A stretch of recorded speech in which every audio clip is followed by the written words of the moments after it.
go out to these individuals and almost send a message to them, say, okay, you're not alone. Let's wake up together and let's start standing up and be known en masse to the earth, because then there will be responsibility taken by individuals. But it will also mean that those people that are living in their homes in fear of coming out, that as we come out together, we will no longer be ridiculed by people, but we will have individuals saying, okay, teach me a little bit more about this path that you're on. Because there's more than one side to this phenomenon. And I'm not here to talk to people or educate them about this darker side. What I'm saying is that this knowledge, this path, this understanding that I have from these tall blondes is truly about enlightening ourselves, to educating ourselves, to helping us to understand who we are and where we're from. And there is no hidden agenda. We may not have all of the answers. I may not have all of the answers. But if you put me in a room with a number of other people, we do have the whole picture. So to say that there's other things going on is not a fair assessment in my view. So it's important for all of us to come together to the earth en masse, and that will be happening, I hope, very soon. Okay, now we have time for you to ask your question, and then we can also double back and cover some ground that we might have missed along the way. Okay? I have a question which many people who are watching this will probably want me to ask, and that is that when you talk about the four worlds that were mentioned both by your extraterrestrial contacts and are present in the Hopi legend in the same form, can you match that against the traditional scientific thinking in terms of the fossil record, the evolution of man? Can you put any kind of a date on this? What does this actually mean to a paleontologist or an anthropologist? Are you able to answer that question, or is it just not known? That is an interesting question to me, because the way that I can explain this is that when I was on board the craft, I was given knowledge. It was like saying that I had an education in many areas, okay? One of the areas was on the evolution of man and where we came from, where we're going. So in this, it was as though I went to, let's say, grade 3 or grade 4. So I have only a little bit of knowledge about these different worlds. I am not the expert, but I know that there's others like myself out there who would have far greater in-depth knowledge concerning this question.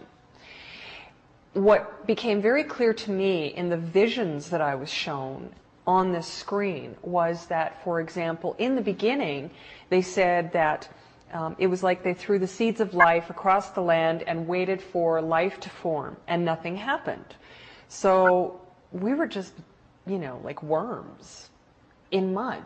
This is the image that came into my mind. So that's billions of years ago. Yes, yes. In the second world, I was shown in the second world that this very grotesque life form was produced, and that they waited for it to evolve to see if it would be the right host for this spark of life, in whatever you would like to call it. I call it the spark of life, for this to be able to facilitate a spiritual life and a greater understanding of the universe. But this, in the second world, the life that was formed was very, very simple, is the word that came to me. It was very simple and basic and just really did not evolve.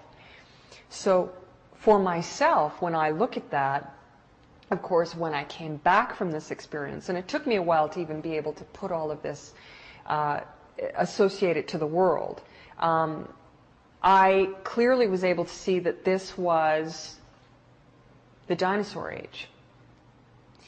Then in the third world, I was shown from above the earth, and then again into this room where these people were that were taken from the third world and brought into this world. And when I was shown from above, what I saw was this city that was very, very much filled with light. So there were cities, but they weren't all over the earth. They were just sort of in pockets here and there. And so when I myself, as Miriam, look back through history at this, I see it as being some of these lost worlds that have been looked for, and some of them, part of them, found over the course of our lifetimes or over the last 100 years. So these three worlds that were talked about prior to this one, it makes very clear sense to me in my limited knowledge of anthropology and paleontology and all of the rest of it. It just looks clear to me that these were the different worlds. Okay. My next question then that comes from that is that it sounds from what you're saying as if you're talking time scale of the responsibility of the caretakers. I think you call them that word. Other contactees, of course, have called them different terms. Some people call them the watchers. Jim Sparks called them the keepers. These are all approximations, presumably, kind of transposed into our language, for some kind of a guardian race. Maybe that's another term that we could use. But the time scale we're talking about seems to be huge. We're talking about certainly hundreds of millions of years and possibly billions. How advanced are these people? Where are they from? Who are they? Or are they extraterrestrials? Are they time travelers? Are they us in some way, as some people, in my view, compellingly claim? Do you know what the score is here? And what's the relationship between them and the other extraterrestrial races that you must have heard about? Yes. First of all, I'd like to address the different names, the keepers, the watchers, the caretakers. I call them all of these things myself. And the reason that I do is in part because they are all of these things. They do watch over us. They do take care of us. They are our caretakers, and they keep the knowledge. In my book, I write they are the keepers of the knowledge, that the indigenous people are. They too are the keepers of the knowledge, and so forth. So all of these terms, these different terms that we use to describe them are correct, in my view. The other question was, what kind of a scale are we looking at as far as time is concerned? Now, it is my understanding, again, from what they've shared with me on board that craft, that they have been here since the beginning of the Earth, and that they had a hand in creating humanity.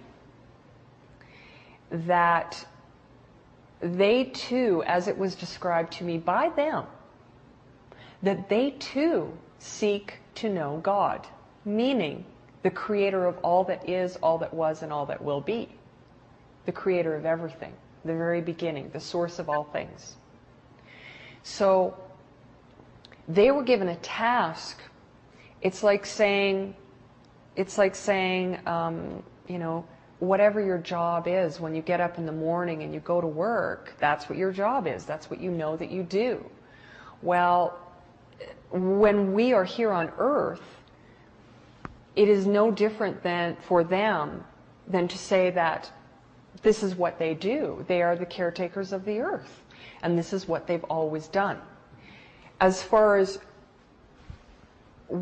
what timeline they're from, it was also described to me that some of them are from our past, our present, and our future.